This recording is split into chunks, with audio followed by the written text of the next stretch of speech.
Hey, what's up, y'all? You know who it is, you know what we came to do, or maybe you don't, but that's okay too. Bars. Alright, so we are back with the Figma B, otherwise known as Vincent.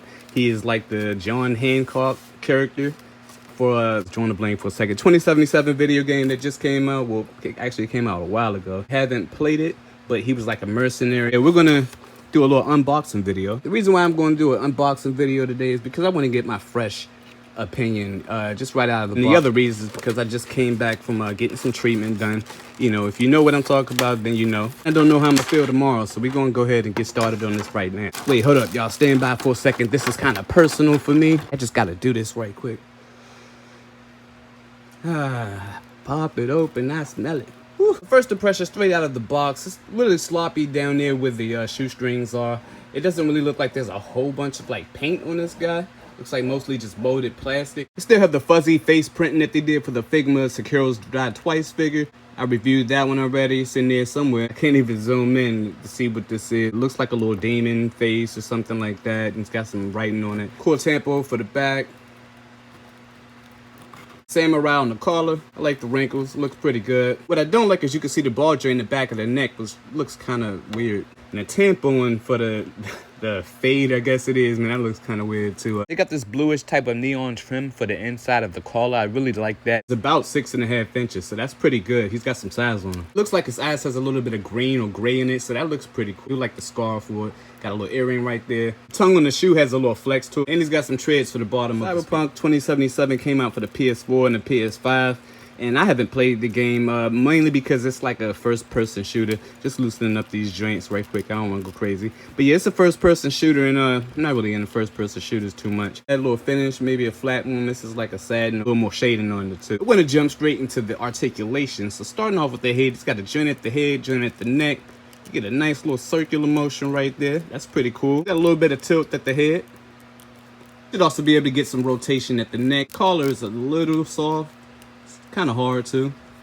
This jacket right here is soft. It's got a little bit of flex to it. You got a rotation. You also got a little shift motion at the shoulders. Get the elbows in about that much if you move it to where the dip is in the scope. And then you got the Figma standard hinge with the swivel on it. The arms all the way out. Looks like the right side comes up just a little higher than the left. For rotation, in case you were worried about that, and you can get his arms in about that much, so I do like that. Ball hinge type of combo in the torso, so you can get him leaning side to side about that much. He can lean forward about that much. Of course, you could spin that peg around and get a little bit more range with it. He doesn't really go back that much. I just pop the torso off, articulating the legs. Is that a soft piece? It looks like it flexes a little bit right where the crotch meets. Yeah, so it's going to get caught up right there. But you can get his legs going. Oh my. Figma. Okay, so yeah, it curves out a lot. That's pretty good for the split. It's not really going to flex a lot. So as such, he cannot go back that much. Legs don't appear to have a drop down. There's no paint on the belt. You got knees that can go in about that much. Back about that much. Hinge peg at the foot goes down. Foot goes up. Pretty good rocker. Look at that. Good job, Figma. That is awesome. The joints on his hips and his knees are a little loose for my liking, but he poses pretty good. Quick look at the accessories he comes with. This little blaster right here, minimal paint. Looks like some silver on there. Looks alright. Comes with this extended, I will call it a scythe or something because I don't know what it's called. This looks freaking awesome. Looks like some wiring. I don't know, maybe some flesh right there. The paint is not looking too good right there for the gray part. There's no hinge or anything for the wrist. You got your alternate version for the weapon that comes out on his arm. These are both for his left side. That looks pretty good. Looks just like the first one. Not too bad, man. I like the details on this thing. And you got this assault rifle type of weapon, which looks alright. Not any paint on it or anything like that. So let me see if I can swap this arm out right quick. Alright, that came out nice and easy. Set it to the side. Where is that piece at? Whoa. And I caught it. Ha-ha. Put him in right quick. See just how it looks. Looks pretty good. There's only a swivel right here for the forearm. I wish there was a hinge right here for this. That would have set this thing off if you could bring it forward just a little bit. He also comes with two style pose calm hands. He's got a couple different grip hands right here for the left and the right.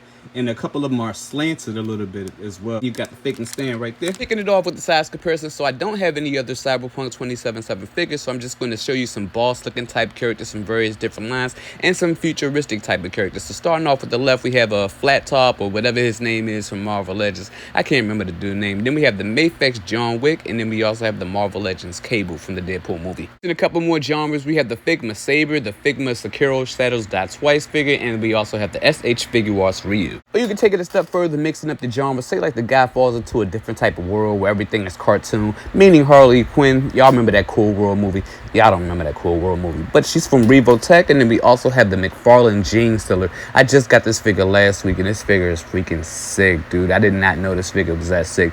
And then we also have the Articulated Icons Ninja. We have the DC Essentials Cheetah. We have my V-Toys Figure Body Zero, a custom I'm working on. We have the Sentinel Miles Morales. And you know what, man? I think the Sentinel Miles Morales actually makes for a colorful type of photography if you put him with the 2077 character. I think they make a good little pair. Oh, hell no. This can't be my guy. This isn't my contact. This has got to be some type of setup. I mean, look at his face. Hello? Yeah, man. You said downtown, right? Green coat? Nah, man. This guy... Look at his face. He's so goofy. It looks like a earthy derp. That better not be whipped cream. Screw it, man. I could beat the game myself. I'm off this guy. And then last but not least, we have the Mafex the Butcher. And this figure is actually a pretty good figure, but I actually think I like the Figma better than I like this one. We have the True Force Mega Man SD something.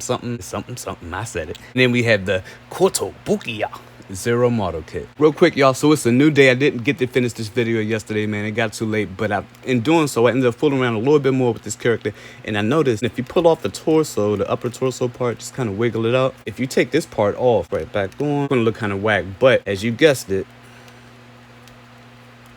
final thoughts on the figure, man. Let's start off with the gripes. So I don't really like how the paint job went for the shoelaces and like the metal parts around the gray around his forearms. Those could have been a little bit cleaner. As far as the typography goes, up close, you can see the dots and that stuff still bothers me. It looks bad, you know, but from a distance, I say like a good little 11 inches, man, like the figure actually looks pretty good in the face. All right, so there's three things that keep me away from Figma. One is being the price, and the other is being the height. And then the last one is being the general quality of like the joints and the accessories. Like every figure that I have, almost pretty much like all of their accessories, like at certain points, like certain pieces broke off, you know, and that's pretty annoying. I haven't had a joint actually break off on a figure yet, so that's pretty good. But the price is still getting outrageous, man. I don't think enough comes with it. Should be more shading going on with the figure. Then the last couple of releases that I've seen reviews for, like Figma's actually been releasing some loose joints around these figures, man. I don't know what y'all doing, Figma, but y'all better tighten up. Ultimately, if you're asking if I would recommend this figure for the price point, man, it's hard to really say anything is worth it these days. But if you got the money to throw around on it, yeah, it's a good figure, man. I've had a lot of fun. I took a lot of photos with this guy. And I've actually, you know, it's been some light on my day. Yes, I would recommend this figure. If you got the money, go for it. So that is my video, y'all. If you like the video and you feel so inclined, do me a favor, hit that like button on your way out. If not, if you ain't like the video, go ahead, leave it a thumbs down too. That's cool. Or if you don't feel like doing any of them, then I guess I'll see y'all on the next one. Subscribe if you haven't to stay tuned for more content. But yeah, stay tuned for the photos at the end. Till then, peace.